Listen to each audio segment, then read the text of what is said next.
I'm Rajeswary Venkitaramanan. Now I am reading 120 words, English Shorthand Dictation, within 7 minutes. Please subscribe, add like, public comments. Okay, we can start. India is marching ahead. They say an army marches on its stomach. I would say a country in the present day marches on its industrial base. Our industrial base is slowly and steadily improving, but this slow and steady improvement, in fact, is too slow. Maybe I am impatient. Maybe I am an unrealist. Yet I cannot admit that our industrial progress is fast enough. Far from it to some of us, the progress seems to be miserably now. To others, just now, be it as it may, it cannot be denied that it could have been faster, and in future it should be faster. We have sometimes to run even to stay where we are, merely moving on, however slow, will not do. Our movements must be brisk, they must be dynamic, they must be result yielding. Let us pull our full weight in one direction. Why our industrial progress is not fast enough? There is, of course, a complexity of factors involved. Most important of all is the attitude of the manufacturers themselves. We may blame the government, and it is quite in fashion today to blame the government for the various wrongs. It is just like blaming our parents for our inability to succeed in life. The truth is that if we do not succeed or succeeded less in life, it is primarily because we did not put in the right effort at the right time. Our parents can only provide proper surroundings and atmosphere for the training and development of our caliber and potential. The rest is all in our own hands. Similarly, for the industrial development of India, the government can and should provide proper atmosphere to enable it to flourish. But each individual unit has to pull its weight. Each manufacturer has to develop a constructive attitude of mind.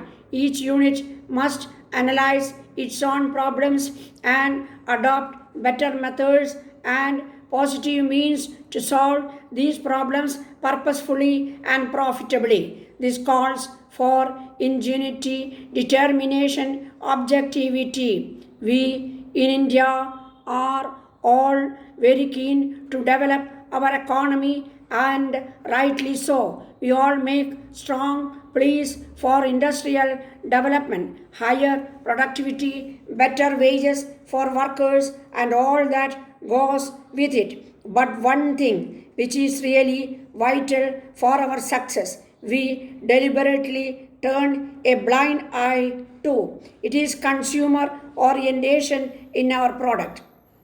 We are completely oblivious providing necessary service to the consumer. We forget that each industry exists to satisfy a specific need of the consumer. What we remember is that the industry exists to make profit. This is, in fact, like putting the cart before the horse. If we remember and endeavor to satisfy the consumer, we automatically ensure our profit. If the consumer is satisfied with that we offer him, he is bound to buy it again and again and more of it.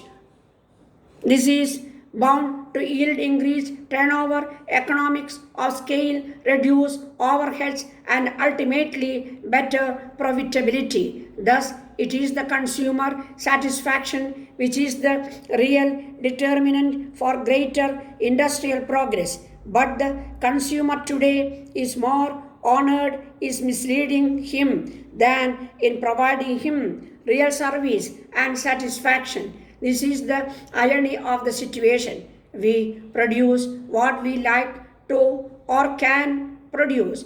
We do so because in the present context, anything else, ours is mostly a seller's market. The manufacturers are more or less in a dominant position. They can talk from a position of strength. They can dictate to the consumer, dictate the quality of the goods, the price, the availability, the service after sales, and all the rest. They are, in fact, the kings instead of the consumer being the king. This, according to the established marketing principles, is the reversal of roles. The rule is being ruled. The manufacturers may have many reasons to explain and justify their attitude, and don't we know we can always find a good reason for not doing a thing. The manufacturers have a number of grim facts to examine as to why they cannot afford being consumer oriented. Their raw material difficulties, their worker problems, their old machinery which they are unable to replace, to the credit squeeze, the profit squeeze, all make an impressive reading. And personally, I have sincere sympathy with them, but I am unable to reconcile to their lack of sympathy for the consumer. Whatever the difficulties, however hard they may seem to be, there is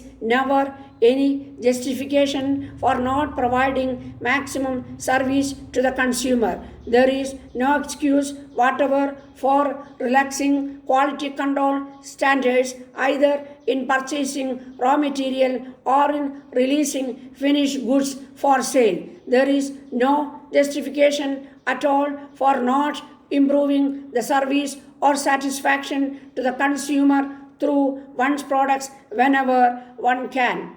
It is wholly inexcusable to be slack in providing service after sales facilities to the buyer.